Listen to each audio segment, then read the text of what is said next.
خبر آپ کو دیں گے۔ Army chief general Syed Asim Munir Jhelum میں تلہ فائرنگ رینج کا دورہ کر کے جنگی مشقوں کا ان کی جانب سے جائزہ لیا گیا ہے۔ آپ کو بتا رہے ہیں army chief general Asim Munir Jhelum Tilla firing range پہنچے، جہاں پر انہوں نے جنگی مشقوں کا تفصیلی جائزہ لیا ہے۔ آرمی چیف کی فوجی جوانوں کو بلند مورال پر شاباشی بھی دی گئی۔ آرمی چیف نے فوجی دستوں کی پیشہ ورانہ تربیت کو سراہا۔ اسی پر بات کریں گے ڈان نیوز کے نمائندے، ڈان نیوز کے بیورو چیف اسلام آباد افتخار شرازی ہمارے ساتھ موجود ہیں۔ شرائع صاحب بتائے گا دورے سے متعلق۔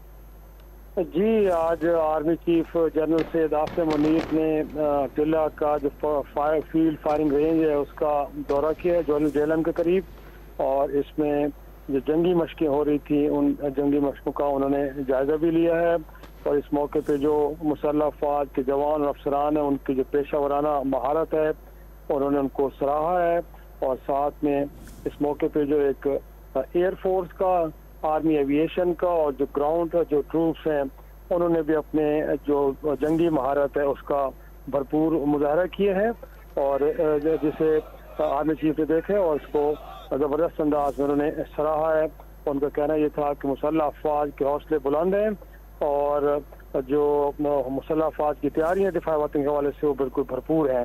تو جب وہ پہنچے وہاں پہ تو اس موقع پہ جو کمانڈر 4 کور ہیں سید عامر رضا نے ان کا استقبال کیا ہے۔ جی